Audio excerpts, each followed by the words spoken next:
आवाज कहां तक जानी चाहिए मैं लड़ाई लड़ रहा हूं आपके लिए। चल झूठा। आज आपके सामने इंडिया का मंसूबा रखते हैं जिसके तहत पाकिस्तान को वो तहस नहस करना चाहता है। पाकिस्तान को सफाई हस्ती से मिटाने के लिए इंडिया की तरफ से प्लानिंग की गई है। अपनी तरफ से उनकी ये फुल प्रूफ प्लानिंग है। इसमें किस हद तक कामयाब होते हैं इस पर उनको मुकम्मल यकीन है। कैसे पाकिस्तान की धज्जियां बखेरने के लिए इंडिया बिल्कुल तैयार है। मैं लड़ाई लड़ रहा हूं आपके लिए। गुस्सा क्या है, बदला क्या लेना चाहता है, इंतकाम क्या लेना चाहता है। 6 से 10 मई 2025 को पाकिस्तान ने जो कुछ इसके साथ किया था, इसकी तरफ से हमला किया गया और वो कहते हैं कि 22 मिनट में हमने अपना टारगेट हासिल कर लिया था। ये कौन कहता है? उनके आर्मी चीफ कहते हैं। जनाब उपेंद्र द्विवेदी साहब की तरफ से ये दावा किया गया और एक प्रेस कॉन्फ्रेंस के दौरान ये दावा किया गया है कि हमने 22 मिनट में अपना टारगेट हासिल कर लिया था। पाकिस्तान के ठिकाने जहां पे हम हमला करना चाहते थे उनको तबाह कर दिया था। और फिर पाकिस्तान की तरफ से जो जवाब दिया गया, किसी और से मत पूछें, मुझसे न पूछें, हमारे वजीर आजम से ना पूछें, हमारे फील्ड मार्शल से ना पूछें, किसी से भी ना पूछें, सिर्फ सुन लें और पूछ लें ट्रंप साहब से। वो पहले कहते थे कि पाकिस्तान ने इंडिया के 6 जहाज मार गिराए, फिर उन्होंने कहा 7, और आजकल वो कहते हैं कि पाकिस्तान ने इंडिया के 8 जहाज मार गिराए। That was getting very close. 7 planes, they don't talk about it, but 7 aircraft were shot down. In fact, जिस तरह से द्विवेदी साहब ने ये कहा कि 22 मिनट में हमने अपना टारगेट हासिल कर लिया था, पाकिस्तान की तरफ से, पाक फजाइया की तरफ से इन्हीं 22 मिनट में भारत के 6 तैयारे मार गिराए गए थे।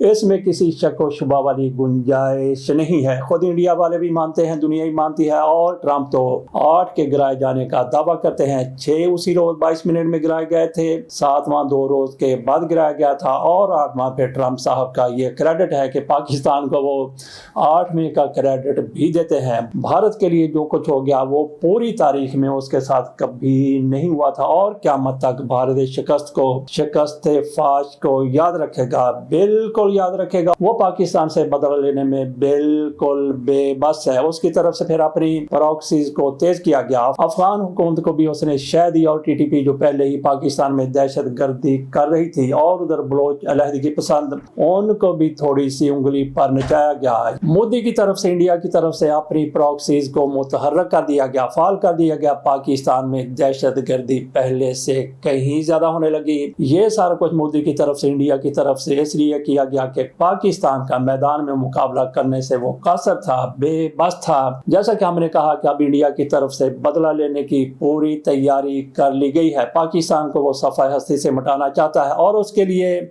जो कुछ उन्होंने तैयारी की है उसकी तारीख उनकी तरफ से रखी गई है 23 जनवरी 2026। आज से चंद रोज बाद की तारीख रखी गई है, और उनकी मुकम्मल तैयारी है पाकिस्तान को सफाई हस्ती से मिटाने की। कैसी तैयारी है, कैसे उनकी तरफ से इतना यकीन कर लिया गया है कि पाकिस्तान को उड़ा के रख दिया जाएगा? क्या कोई उनकी तरफ से बम बना लिया गया है? पहले ही उनके पास तो एटम बम मौजूद हैं, और उनके पास कैसे एटम बम है, ऐसे ही उनके पास एटम बम भी मौजूद हैं। जिस तरह के उनके वो जहाज थे जो पाकिस्तान ने मार गिराए, और नाज़रीन यकीन करें कि पाक फजाइया के पास ऐसी टेक्नोलॉजी आ चुकी है।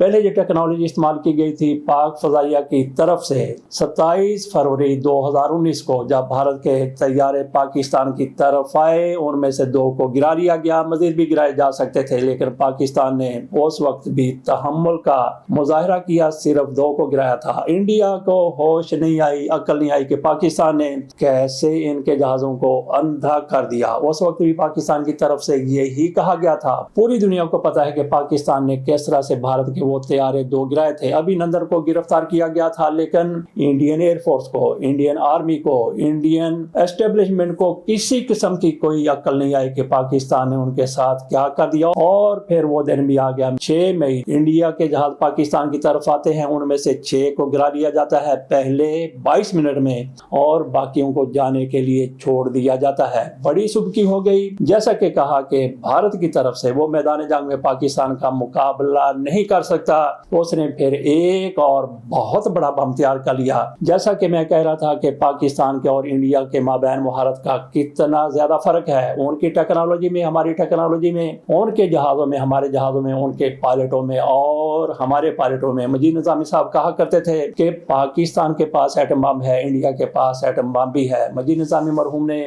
یہ دعویٰ کیا تھا، یہ وثوق کے ساتھ کہا تھا کہ پاکستان کے اور انڈیا کے ایٹم بم میں اتنا ہی فرق ہے جتنا ایک گدھے میں، جتنا ایک گھوڑے میں ہوتا ہے، اور پاکستان کے گھوڑے کے مقابلے میں انڈیا کے پاس جو معیار کے حوالے سے ایٹم بم ہے وہ گدھے کی حیثیت رکھتا ہے، کھوتے کی حیثیت رکھتا ہے۔ اسی طرح سے ان کی باقی ٹیکنالوجی کی پاکستان نے ثابت کر دیا کہ پاکستان کے گھوڑوں کے مقابلے میں ان کے پاس کھوتے ہیں، کھوتیاں ہیں، کتیاں ہیں، بکریاں ہیں۔ تو اس سے آپ اندازہ کر سکتے ہیں پاکستان کی مہارت کا یہ صرف اعلانات کی حد تک نہیں ہے، دعووں کی حد تک نہیں ہے، بلکہ پاکستان نے یہ ثابت کیا ہے۔ انڈیا کی طرف سے 23 جنوری کا دن مقرر کیا گیا ہے پاکستان کو نیست و نابود کرنے کے لیے۔ کیسے کریں گے؟ کیا کریں گے؟ کون سے بم چلائیں گے؟ ان کے پاس تو ایسا بم ہے جس کو مجید نظامی صاحب کی طرف سے کہا گیا تھا کہ یہ تو پاکستان کے گھوڑوں کے مقابلے میں یہ تو کھوتا بم ہے، کھوتی بم ہے، بکری بم ہے، بلکہ کتی بم ہے۔ تو کیسے پاکستان کا مقابلہ کریں گے؟ تو ناظرین اس سے بھی بڑی تیاری ان کی، اس سے بڑا بم ان کا جو پاکستان کو نیست و نابود کر دے گا۔ ان کے کہنے کے مطابق، ان کی رائے کے مطابق، ان کی سوچ کے مطابق، ان کی منصوبہ بندی اور ان کی پلاننگ کے مطابق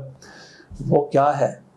وہ ہے جناب فلم آ رہی ہے، بارڈر 2 فلم آ رہی ہے، سنی دیول کی یہ فلم ہے۔ پہلے بھی پاکستان کے خلاف سنی دیول صاحب ایسی فلمیں بناتے رہے۔ وہی سنی دیول، کون سنی دیول؟ وہی سنی دیول، دھرمیندر دا منڈا، اس نے فلم بنا دی ہے۔ آواز کہاں تک جانی چاہیے؟ دھرمیندر دے منڈے نے فلم بنا دی تھی پاکستان کے خلاف، یہ فلم ہے بارڈر 2 اس کا نام ہے، اور یہ فلم 23 جنوری کو ریلیز ہو رہی ہے، جس میں پاکستان کے خلاف جو زہر اگلا گیا ہے۔ پہلے بھی ان کی طرف سے دھریندر فلم بنائی گئی تھی جس میں کراچی کے حالات بتائے گئے تھے کہ کس طرح سے وہاں پہ ISI 2 نمبر کاموں میں ملوث ہے، یہ سارے کو ظاہر کرنے کی کوشش کی گئی۔ اس سے پہلے چھاوا فلم بھی بنائی گئی تھی انہی لوگوں کی طرف سے، وہ بھی فلم تھی جس میں اورنگزیب عالمگیر کی کردار کشی کی گئی تھی۔ وہ فلم انہی کے ملک میں پٹ گئی تھی کیونکہ اس میں ان کی طرف سے نہ جانے کیسے ان سے غلطی ہو گئی، سیو ہو گیا کہ اورنگزیب عالمگیر کو، یہ تو ان کو ویلن بنا کے پیش کرنا چاہتے تھے، لیکن ان سے ایسا ہو گیا کہ لوگوں نے ان کو ہیرو سمجھ لیا، مان لیا۔ اس پرکار کی بچکانہ باتیں کسی کے گلے نہیں اترتی، لوگ مذاق اڑاتے ہیں۔ بات ہم کر رہے تھے کہ ان کی طرف سے بارڈر 2 فلم بنائی گئی ہے، اس میں سنی دیول صاحب ہیرو ہیں۔ تو اس فلم کے لیے انڈیا کی حکومت نے ان کو ساری سہولتیں دی ہیں کہ پاکستان کو اپنے بدنام کرنے، یہ لوگ اپنے جھوٹ کو ایک حقیقت بنا کے دنیا کے سامنے لانا چاہتے ہیں، دنیا کو بتانا چاہتے ہیں کہ انڈیا ہارا نہیں بلکہ جیتا تھا۔ یہ حقائق کو بالکل تبدیل کرنا چاہتے ہیں اور فلم کے ذریعے تبدیل کرنا چاہتے ہیں۔ پہلے بھی ایسی فلمیں بنتی رہی ہیں پاکستان کو نام کرنے کے لیے۔ اس کا ٹریلر 2-3 دن پہلے جاری کیا گیا ہے، تو اس موقع پر بھی کچھ لوگوں کی طرف سے کہا گیا کہ یہ فلم ٹھوس ہے، یہ فلم پھوس ہے، ٹریلر ناکام ہو گیا، تو فلم بھی یقینی طور پر ناکام ہوگی۔ لیکن ان کو یہ یقین ہے کہ ہماری فلم ہٹ ہوگی اور ہم جو جنگ میدان میں ہار گئے تھے وہ ہم فلموں کے ذریعے جیت کے دکھائیں گے۔ مودی صاحب الیکشن جیتنے کے لیے فلموں کا بھی استعمال کرتے تھے، اداکاروں کا استعمال کرتے تھے، کئی کو ان کی طرف سے ٹکٹ بھی دیے گئے، لیکن جنگ میں اور الیکشن میں بہت بڑا فرق ہوتا ہے۔ تو فلموں کے ذریعے یہ پاکستان کو شکست سے دو چار کرنا چاہتے ہیں۔ ہم نے کہا تھا کہ 23 جنوری کو ان کی فلم ریلیز ہوگی اور ان کو یہ یقین ہے کہ فلم ہٹ ہو جائے گی۔ تو جناب عالی، فلم جتنی بھی ہٹ ہو جائے لیکن حقائق کو بالکل بھی بدلا نہیں جا سکتا۔ ایک پریس کانفرنس کے دوران جناب سنی دیول صاحب بہت زیادہ اشتعال میں آ گئے، غصے میں آ گئے، بڑے جذباتی ہو گئے۔ انہوں نے وہیں پہ نعرہ لگا دیا جو کہ فلم میں بار بار کہا گیا ہے کہ کہاں تک، تو ان کے پیچھے لوگ بولتے ہیں لاہور تک، لاہور پر قبضہ کرنا ہے۔ آواز کہاں تک جانی چاہیے؟ لاہور تک۔ ارے کون بھونک رہا ہے یہ بدتمیز؟ 65 میں بھی ان کی طرف سے ایسا ہی شوشہ چھوڑا گیا تھا، جھوٹ بولا گیا تھا، تو فلم میں ایسا کچھ ہی دکھایا گیا ہے۔ تو انڈین فوج پوری کی پوری ان کے ڈسپوزل پر تھی، انڈین ایئر فورس، انڈین فضائیہ اور انڈین آرمی، ساری کی ساری فوج۔ ایک تو پریڈ یا پھر گارڈ آف آنر دکھایا جاتا ہے، لیکن جنگ جس طرح سے ہوتی ہے پوری فوج کو استعمال کیا گیا، ان کی پوری ملٹری کو استعمال کیا گیا۔ پاکستان کی شکست دکھانے کے لیے ہر سہولت فراہم کی گئی مودی کی طرف سے اور ان کے آرمی چیف کی की तरफ से, उनकी अफवाज की तरफ से इनको पूरा प्रोटोकॉल दिया गया, फौज इनके हवाले कर दी गई, बाकी इमारतें भी इनके हवाले कर दी गई कि आपने जहां भी फिल्म बनानी है, आपने जहां भी जो कुछ भी सीन फिल्माना है, आपके लिए ये अदारे हाजिर हैं, ये फौज हाजिर है, ये असला हाजिर है, सारा कुछ उसमें असल दिखाया। असल का मतलब ये है कि असल फौज दिखाई गई है, असल जहाज दिखाए गए हैं, असल नेवी दिखाई गई है, असल शिप दिखाए गए हैं, असलहा भी असल ही दिखाया गया है, सिर्फ अपनी फिल्म को कामयाब करने के लिए और मैदान में जीती हुई जंग फिल्म के जरिए लोगों को बताने के लिए कि हम ये जंग जीते थे। बात मैं कर रहा था कि प्रेस कॉन्फ्रेंस हो रही थी जिसमें सनी देओल साहब बड़े गुस्से के साथ, बड़े जज्बे के साथ, जिस तरह से जवानी में नारा लगाया करते थे, जवानी में बात किया करते थे, वैसे मैं फिल्में बहुत कम देखता हूँ इंडिया की। मेरे जो एडिटर साहब हैं ये फिल्में देखते रहते हैं, यही मुझे आगाह करते हैं, यही बताते हैं कि ये फिल्म पाकिस्तान के इतनी खिलाफ है, इसमें पाकिस्तान के लिए इस तरह किया गया है। धुरंधर के बारे में भी इन्होंने ही मुझे बताया, ये तस्वीर भी मैं आपके सामने रख देता हूँ उस्मान हैदर की, इनको काफ़ी ज़्यादा इस हवाले से नॉलेज है, ये मुझे बताते हैं, मैं फिर यहाँ पे जिक्र कर देता हूँ। इस हवाले से भी मुझे बॉर्डर 2 का भी इन्होंने ही बताया कि बॉर्डर 2 में क्या कुछ है। बात मैं कर रहा था, सनी देओल की प्रेस कॉन्फ्रेंस हो रही थी और उसमें फिर सनी देओल साहब जवानी की तरह बोले हैं कि कहां तक इनके साथ जो बैठे हुए थे लोग, उन्होंने लय उठाई, ताल उठाई लाहौर तक, लेकिन इन्होंने जिस जोर से ये बात की थी, जवानी वाली बात नहीं थी, तो इनकी हवा निकल गई। आवाज कहां तक जानी चाहिए? लाहौर तक, लाहौर तक।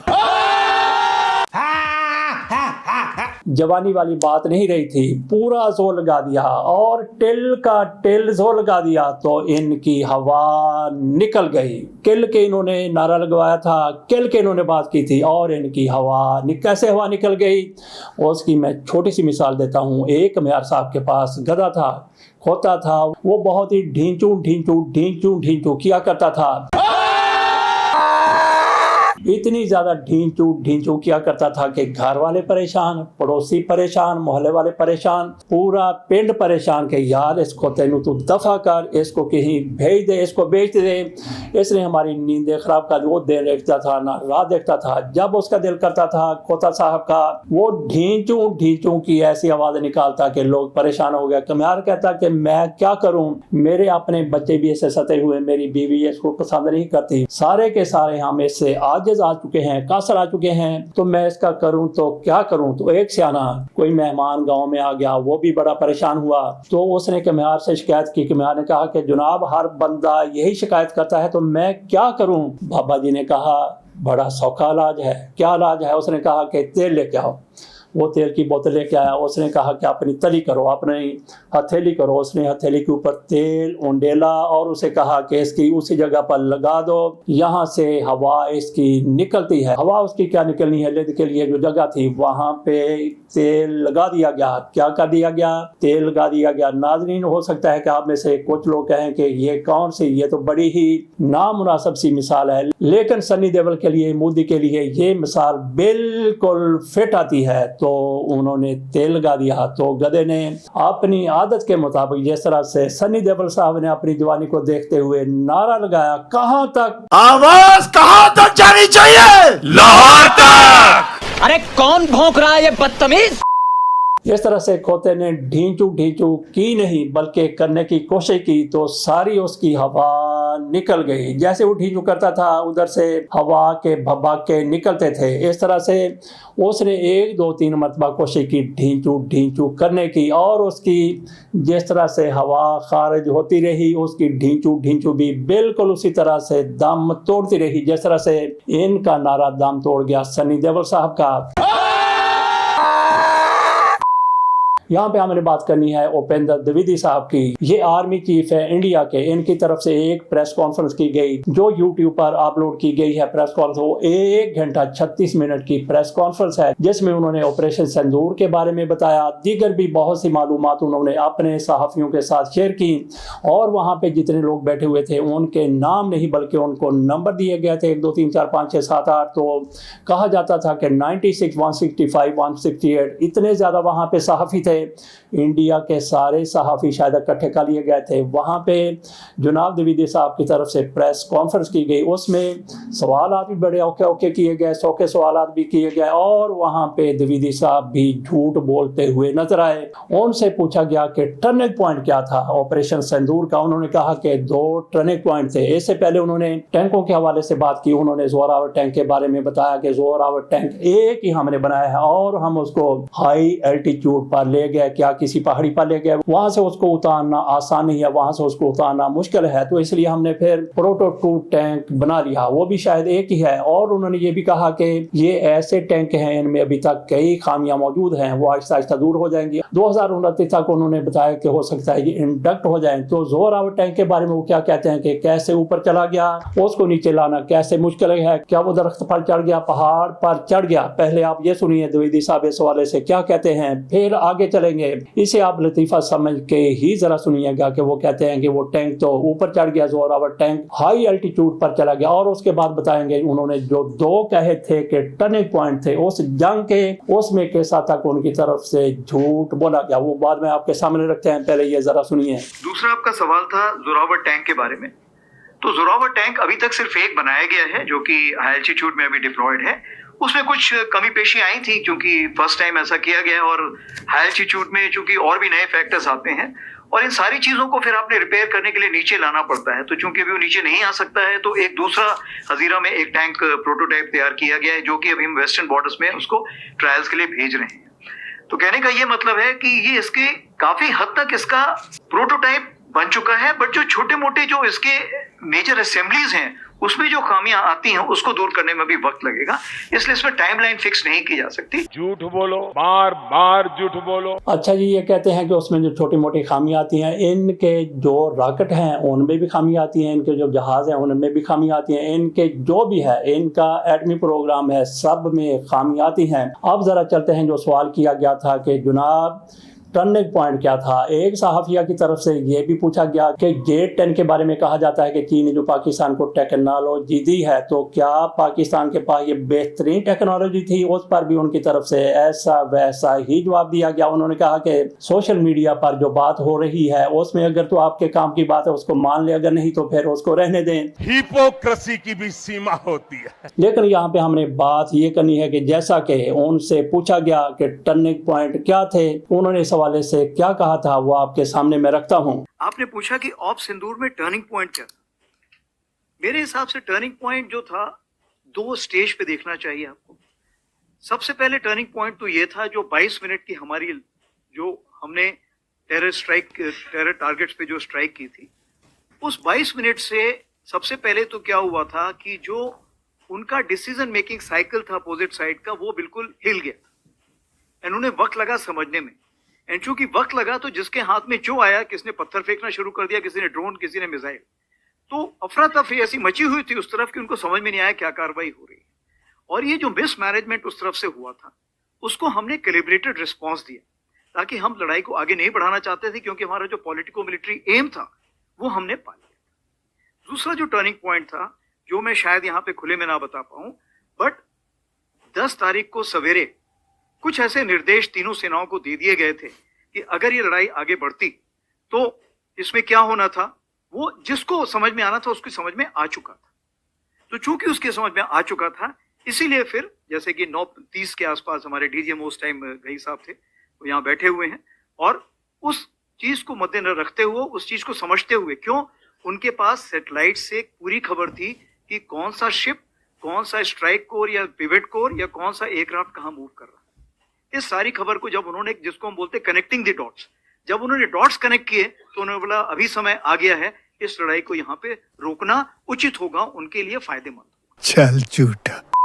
तो ये आपने सुन लिया कि उनकी तरफ से ये 2 जवाब दिए गए। एक तो उनकी तरफ से कहा गया कि पहले 22 मिनट में हमने अपना टारगेट हासिल कर लिया था, और फिर उनकी तरफ से ये कहना कि पाकिस्तान को पता था कि हमारी कितनी तैयारी है, हमारे जहाज कहाँ पे हैं, हमारे यूनिट कहाँ पे हैं। तो पाकिस्तान ने ये देखते हुए, पाकिस्तान ने इससे खौफजदा होते हुए, उनके कहने का ये मतलब था कि उन्होंने जंग बंदी की तरफ आ गए। तो नाज़रीन, आप इस हवाले से क्या कहते हैं? सवाल ही पैदा नहीं होता زدہ کہ پاکستان ان سے ڈر گیا، خوف زدہ ہو گیا۔ پاکستان نے یہ جنگ جیتی، دھڑلے سے جیتی۔ اس کے ایک نہیں کئی ثبوت ہے۔ ایک تو پوری دنیا میں پاکستان کے جہازوں کی مانگ بڑھ گئی۔ آج ہر روز نئے سے نیا ملک سامنے آتا ہے جو پاکستان سے جہاز خریدنا چاہتا ہے، جبکہ رافیل کی ڈیمانڈ اور مانگ سارا کچھ نیچے چلا گیا، اور ان کے تیجس کی بھی جس طرح سے پہلے بھی ڈیمانڈ اور مانگ نہیں تھی، وہ تو بالکل بھی اس کی مارکیٹ زیرو ہو گئی۔ اس کے ساتھ اجازت دیجیے اور نعرہ لگائیے